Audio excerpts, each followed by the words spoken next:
My mom was always the jealous type, and when I ended up pregnant before her golden child, she just couldn't handle it. So, in classic Kimberly fashion, she brought my ex into the picture, probably thinking it would teach me a lesson. What he ended up revealing changed everything and left her full of regret. I call her Kimberly. Yeah, I know, it's strange. Most people call their mothers mom or mama, but not us. Kimberly's always insisted that neither Betty, my half-sister, nor I refer to her that way.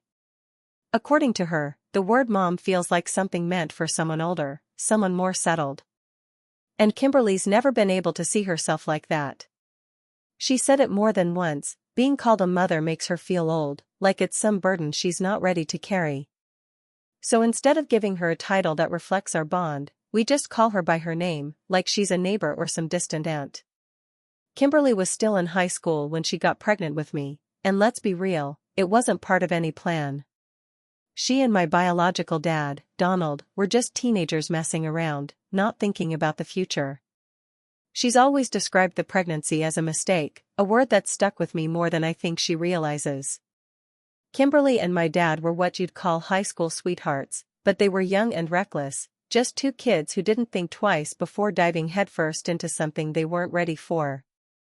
When she told him she was pregnant, he made it clear he had no interest in being a partner or playing house. He agreed to help financially and be there for me, but that was the extent of it. He had no intention of building a life with her, and that crushed Kimberly, though she rarely admits it outright. She'd convinced herself that maybe having a baby would pull him closer, make their connection deeper, more permanent. But he didn't see it that way. That fantasy broke into pieces, and Kimberly never really recovered from it. After I was born, things between them didn't get better, if anything, they got uglier. Kimberly held on to that resentment like it was her lifeline, and it bled through every time my dad showed up. He'd swing by to see me or pick me up for the weekend, but instead of keeping things peaceful, Kimberly would pick fights. Sometimes it was over dumb little things, other times it was bigger issues, all usually circling back to the fact that he didn't want to be with her. I was just a kid, too young to understand what was really going on, so I believed everything she said about him. She used to tell me stuff like, if your dad loved you, he would have married me, or, a real father takes care of his family, yours is just a deadbeat. I took her words at face value because I didn't know any better. But as I got older, I started to see the truth for myself. My dad wasn't the heartless guy Kimberly painted him to be. In fact, he was kind of the opposite. He showed up every weekend without fail, never late, never making excuses. He paid child support like clockwork, and I could see in his eyes that he genuinely enjoyed being around me. He wasn't perfect, but he made an effort. And in the end, that meant more than anything Kimberly ever said. He was trying, really trying, to be a good dad, even if he and Kimberly couldn't stand each other. He didn't vanish. He stayed in my life, and that mattered more than all the trash Kimberly talked. When I turned 6, Kimberly met Steven, the man who eventually became her husband and who she now calls the love of her life. Watching her with him was honestly kind of surreal. She was like a different person, softer, calmer, even happy in a way I'd never seen before. Steven's a good guy. Easygoing, gentle, and from the start, he accepted me like I was his own. He never made me feel like I was someone else's kid. That alone meant more to me than he probably realizes, especially considering how shaky things always were with Kimberly. He never made me feel like a burden. He was there, quietly steady, in ways Kimberly often wasn't. Soon after they got married, Kimberly got pregnant again, this time on purpose, with my half-sister Betty. I remember being excited when Betty was born. From the start, I adored her. We've always been close, and she's grown to be my best friend. I'd do anything for her, no question. But no matter how much I love Betty, it's impossible to ignore the way Kimberly treated the two of us so differently. From day one, Betty was clearly her favorite. Kimberly gave her everything, her attention, her affection, her time. It was like she came alive around Betty. She'd buy her little dresses and cute shoes, spoil her with toys, and make sure she had everything her heart could ever want. Betty was, and still is, the center of Kimberly's universe. And me?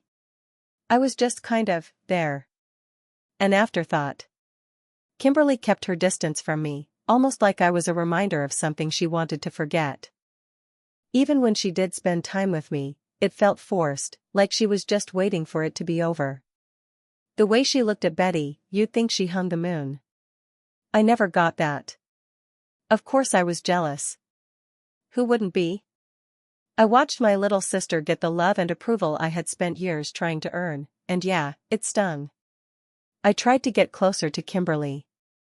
I asked for simple things, like a toy I saw in a store window or a dress I liked, but most of the time she just brushed me off.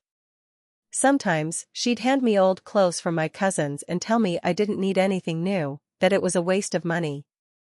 But it was never really about the stuff. It was the way she made me feel, like I wasn't worth the effort. Like no matter what I did, I'd never measure up to Betty. That kind of favoritism cuts deep, in a way that's hard to put into words. It's not just the physical things, it's the emotional gap, the love I wanted and never got. Even though I love Betty with everything I've got, I'd be lying if I said it didn't cut deep to watch my own mother treat her like she was the only one that mattered. Year after year, Betty's birthday was this big, over-the-top celebration. Kimberly would go all out, decorations, a mountain of gifts, the house packed with family and friends, the whole 9 yards. There'd be balloons floating everywhere, a cake big enough to feed a small town, and all this joy and energy swirling around Betty. You could see it, Kimberly lived for those moments. She poured herself into making them perfect, like it was her way of showing just how much she adored her. Honestly, those were the kinds of birthdays kids dream about. Mine, on the other hand, were, let's just say, not even in the same universe. I never once got to throw a party or invite friends over. Most years, my birthday celebration was Kimberly ordering a pizza, and that was about it. No cake. No streamers. No family gathering around. Just a box of pizza and a quiet day that came and went like any other. And man, that difference, it stung. It was like watching proof, right in front of me, that I wasn't as important. That I didn't earn the same love or excitement Betty did. When I got old enough to finally speak up and point out how unfair it was, Kimberly didn't try to explain or fix it. She just snapped, cold as ever, with lines like, "Go cry about it to your dad," as if all of this was somehow his doing. She'd blame him for everything, like it was his fault she showed me less love, as if that made any sense. It was her way of dodging accountability. If she could throw it all on my dad, then she didn't have to sit with the fact that she was hurting her own kid. But my dad? He did his best to make up for the things Kimberly never gave me.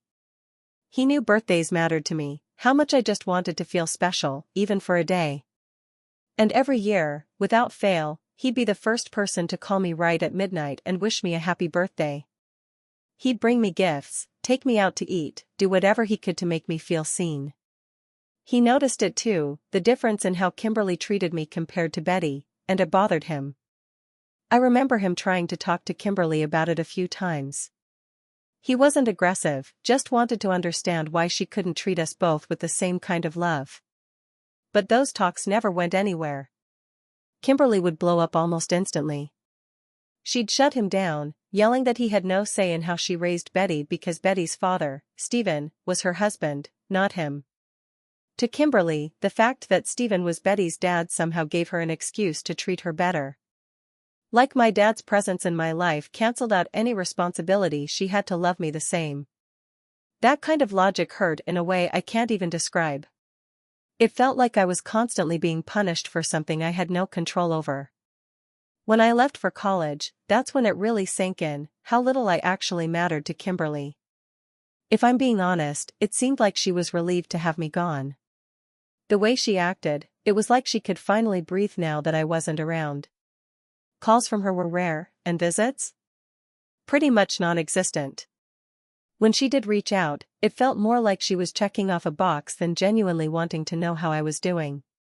The strange part was, Stephen, Betty, and my dad made way more of an effort to stay connected. They called, they visited, they checked in just to see how I was holding up. It meant a lot, but at the same time, it reminded me of how little Kimberly tried. That emptiness stuck with me, no matter how hard I tried to brush it off. I kept hoping that maybe, just maybe, the distance between us would shrink over time. That whatever issue she had with me, or with my dad, would fade, and we could find something resembling a real relationship. During my final year of college, I met Ronald, the guy who'd end up being my ex. Things between us got serious pretty quickly. For the first time in a long time, I felt seen. He supported me, made me feel like I mattered, something I didn't get much of growing up, especially not from Kimberly. When graduation rolled around, it was a huge moment for me. And surprisingly, everyone showed up: my dad, Stephen, Betty, even Kimberly. Though truth be told, Stephen had to convince her to come. I'm sure if it had been up to her, she would have skipped it without a second thought. But still, having them all there meant something to me. That day, Kimberly met Ronald for the first time, and I noticed right away, she was oddly interested in him. At first, I didn't think much of it. Kimberly's always had a weird way of saying things that don't quite land right. But then she made this comment, something like, "I can't believe a guy that good-looking is with someone like you." I laughed it off. I was used to her throwing little jabs, whether she meant them to sting or not. But then she did it again, this time worse. We were all out to lunch after the ceremony, sitting with my family, and right there in front of everyone, Kimberly joked that I must be Ronald's charity case.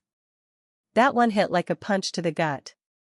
It wasn't just mean, it was humiliating. She didn't just question why someone like Ronald would be with me, she made a public joke out of it. I sat there, stunned, trying to smile through it, but it felt like the air had been sucked out of the room. Ronald didn't laugh. Nobody did. I felt the heat rising in my chest, embarrassment, anger, and I knew I couldn't just let it slide this time. I turned to Kimberly and, as calmly as I could manage, told her flat out that what she was saying about me and Ronald was not only uncomfortable, but kind of creepy. I wanted her to understand just how out of line her comments were, not just to me, but to everyone sitting at that table. Ronald looked just as uncomfortable as I felt. Even my dad, who usually did everything he could to avoid getting into it with Kimberly, was clearly pissed. He kept giving her these sharp looks, trying to silently tell her to knock it off. I could tell he didn't want to cause a scene, especially not with Ronald there, but he was upset too. This wasn't just a slip of the tongue, it was yet another example of Kimberly knowing exactly how to chip away at me, even during one of the most important days of my life. Not long after graduation, Ronald mentioned something that caught me off guard. Kimberly had sent him a Facebook friend request. He even asked if I was okay with him accepting it. I didn't want to make a big thing out of it, so I told him it was his call. We both knew how Kimberly could be. If he didn't accept, she'd probably bring it up in some snide way the next time she saw him. So he went ahead and accepted, mostly out of politeness. Still, it felt strange. My own mom, who barely checked in with me the whole time I was away at school, suddenly wanted to keep in touch with my boyfriend on social media. Over the 3 years Ronald and I were together, Kimberly kept a polite but oddly consistent relationship with him. She'd drop little comments on his posts or send him brief messages here and there, not enough to raise red flags, but just enough to seem a little too interested. She never put in that kind of effort with me. But with Ronald? It felt like she was more engaged, more present. At some point, Ronald started pointing it out. He told me, kind of hesitantly at first, that he thought Kimberly might actually be jealous of me. I remember blinking at him, thinking he had to be wrong. Jealous? Of me? That just didn't compute. I'd always seen her behavior as cold, maybe even a little resentful, but jealousy? That idea had never crossed my mind. I figured most of her attitude was just leftover bitterness from whatever went down with my dad. But Ronald was firm about it. He said it was in the way she acted, the snide remarks, the way she always tried to downplay my successes, or the way she fixated on my looks or who I was dating. He said it felt like she was always trying to one-up me or knock me down a peg, like she couldn't stand to see me happy. At first, I brushed it off. It was too much to wrap my head around. But the more I sat with it, the more the puzzle pieces started to fit. All those little digs, the dismissive attitude, the strange way she clung to my boyfriend's attention, it all started to look different once I let the possibility sink in. And once that switch flipped, I couldn't unsee it. What used to feel like disinterest or coldness suddenly looked more like rivalry. It was twisted, and realizing it only made me put more emotional distance between us. From that point on, I kept her at arm's length. I guarded my feelings around her more, stopped trying to get her approval. I didn't know what to do with the idea that my own mother might be competing with me, but it definitely changed the way I saw her. Eventually, Ronald and I broke up. It wasn't messy or dramatic, we just grew apart. Life was pulling us in different directions, and we both knew it was time. We promised to stay friends, maybe check in now and then, but you know how that goes. Life moves fast. Before long, we lost touch completely, and that chapter quietly came to a close. Then, 2 years ago, I met Jason, and everything shifted. Jason was different from the start. He's kind, patient, and genuinely makes me feel like I matter. Being with him felt easy in a way I'd never experienced before. We talked about everything, hopes, plans, the future, and for once, it all felt like it could really happen. A life built on love, trust, and something solid. The kind of life I'd always wanted, even if I didn't know how to ask for it growing up. Then this year, we found out I was pregnant. It wasn't exactly part of our immediate plan, but it also wasn't something either of us feared. We were happy, genuinely thrilled, and we started preparing for the new chapter ahead. First thing we did was get married. Nothing huge, just an intimate ceremony with close friends and family. Betty stood by my side as my bridesmaid, and having her there meant everything to me. Kimberly came to the wedding too, but I could tell something about it rubbed her the wrong way. She wore this tight-lipped smile the whole time and looked like she was forcing herself to sit through it. During the ceremony, I could practically feel the tension radiating off of her. And sure enough, later on, when we were alone, she finally let the truth spill out. She didn't even try to sugarcoat it. Kimberly just came right out and said she never wanted me to end up with someone like Jason. According to her, I was making some kind of mistake marrying him. Then, as if that wasn't enough, she told me that she'd been hoping I'd get back together with Ronald. I honestly couldn't help but laugh. I thought maybe she'd had one too many glasses of champagne at the wedding and was just talking out of her ass.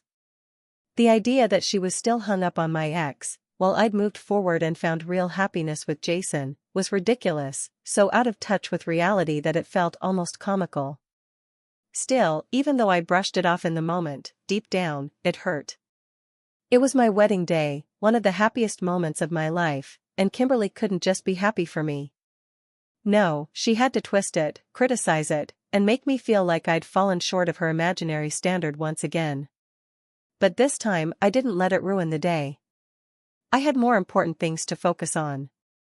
I had Jason, a baby on the way, and for the first time in my life, I was holding on to real joy. I refused to let Kimberly's negativity take that from me. Jason and I had decided to wait until after the wedding to share the big news that I was pregnant. We wanted to enjoy our moment as newlyweds without it being overshadowed. Plus, we figured if we announced it afterward, nobody could try to spin it into some rushed decision or whisper behind our backs. When we finally told everyone, my dad, Stephen, and Betty were over the moon. Their reactions were everything I needed, pure joy, genuine love, not a single hesitation. But of course, Kimberly had to come in with her usual storm cloud. Instead of being happy, she immediately started questioning my decision. She made comments about how I might regret jumping into motherhood so soon, like I should have waited a few years before tying myself down.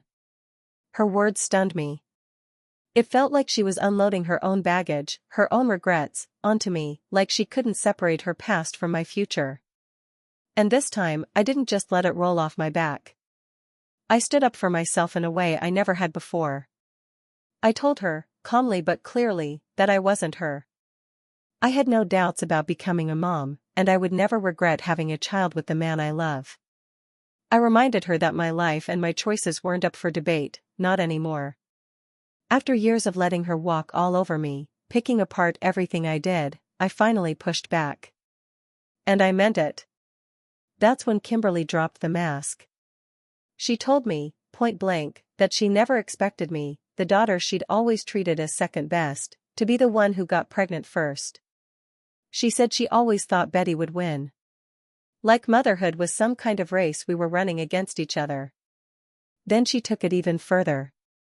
She claimed she wasn't ready to be a grandmother, and accused me of trying to ruin her reputation, saying that having a baby so soon after getting married would make her look bad in her social circle. I stood there in shock, like someone had just slapped me in the face. I couldn't believe what I was hearing. My pregnancy, this beautiful, joyful moment, was somehow an inconvenience to her, a stain on her image. Not a blessing. Not a grandchild. Just a problem. That was the final straw. I told her flat out that if her pride and reputation meant more to her than supporting her daughter and future grandchild, then she had no place in my child's life. I said we were done, no more contact, no more chances. And I meant it. The conversation exploded after that. Voices were raised, emotions boiling over.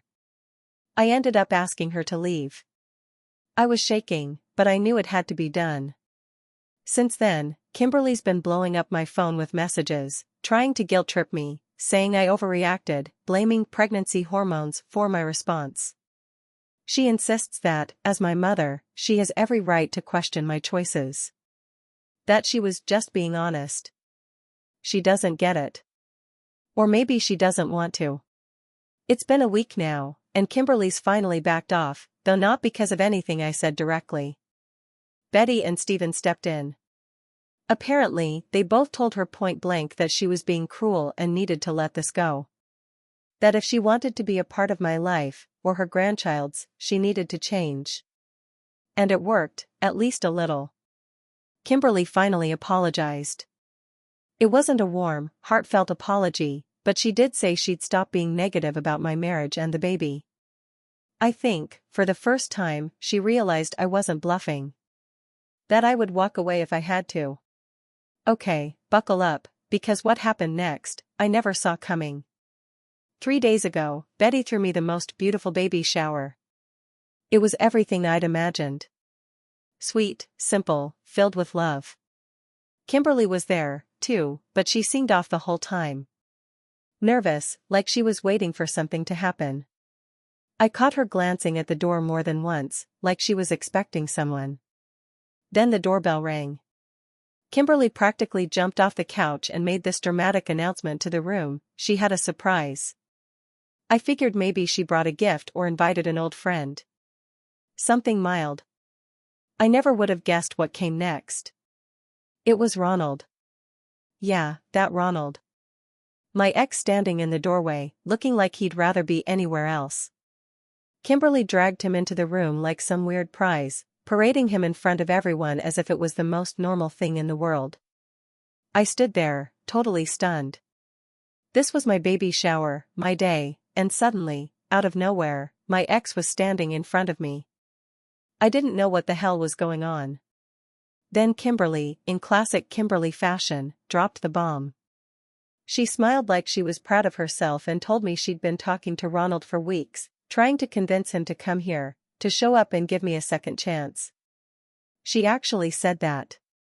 Then she turned to me and said something that left my jaw on the floor. She knew I was settling for less by being with Jason, but that I didn't have to worry anymore because Ronald had shown up for me. I looked around the room, my guests were frozen, wide-eyed, exchanging confused and horrified glances. You could feel the awkwardness in the air. It was thick. I looked from Kimberly to Ronald, trying to wrap my head around what I was hearing. That's when Ronald, clearly uncomfortable and red in the face, finally spoke up. First thing he did was apologize, to me and to everyone, for crashing the party. He said he never wanted to be here in the first place. That only made the whole thing even more surreal. He went on to explain how Kimberly had been relentlessly messaging him on Facebook. Sending him all these over-the-top messages, begging him to profess his love for me, like we were in some bad soap opera. She told him I was making the biggest mistake of my life by having a baby with Jason, that I was throwing my future away, and that he needed to come save me. It was so absurd I couldn't believe what I was hearing. I almost laughed, if I hadn't been so deeply humiliated. Ronald made it clear, he didn't come there to restart anything between us. He came to tell me the truth. To let me know just how manipulative and inappropriate my mother had been behind my back. He said I deserved to know what she was doing. The whole room was dead quiet, but the tension was boiling. People were staring at Kimberly, who had gone bright red. I could tell she never expected Ronald to flip the script like that and actually expose her. Then Ronald turned to her, looked her dead in the eyes, and told her to stop. He told her she needed to let go of this fantasy she was clinging to, that she had no right to interfere in my life or ruin such an important day. For once in my life, I saw Kimberly caught completely off guard. No quick comeback. No excuses. Just pure, stunned silence. He didn't stop there. He told her point blank that he'd always seen how jealous she was of me. That it was obvious, and that he was disappointed to see she hadn't changed, not one bit. Kimberly stood there, speechless. You could see the embarrassment all over her face. The weight of her actions had finally come crashing down in front of everyone. After Ronald finished speaking, he turned back to me and apologized again. He said he was sorry for the disruption, but he felt like it had to be done. That I deserved the truth. Then, in the most unexpected twist, he handed me a small gift he'd brought for the baby. It was a sweet gesture, especially given the chaos of the moment. I thanked him, genuinely. It took guts to do what he did. If he hadn't, I might have never known just how far Kimberly was willing to go behind my back, to sabotage my life, even during such a special moment. When Ronald left, the silence in the room was deafening. No one knew what to say. All eyes turned to Kimberly, who looked like she wished she could disappear into the floor. Her eyes welled up, and she looked completely crushed, not by remorse, but by humiliation. That moment, right there, was the final nail in the coffin for me. It was no longer just about her being overbearing or critical. It was clear now, Kimberly was actively trying to hurt me. Undermining me wasn't a habit. It was a choice. After that day, both Betty and I cut all contact with her. The rest of the family was just as disgusted. People who had been at the shower started spreading the story, and nobody wanted anything to do with her after that. My dad warned her to stay far away from me and my child, or there'd be consequences. To be honest, I'm still struggling to grasp how far she was willing to go just to tear me down. It's one thing to be difficult. It's another thing entirely to scheme behind your daughter's back and try to drag her ex into the middle of her pregnancy celebration. It's been 8 months since everything went down, and for everyone asking, our baby was born healthy and happy. Jason and I are doing great. My dad, Betty, and Stephen have all been visiting regularly. We've built a little circle of support that feels real and grounded. None of us are in contact with Kimberly anymore. Stephen, in fact, has separated from her. After finding out everything she did, he confronted her, expecting at least some kind of accountability.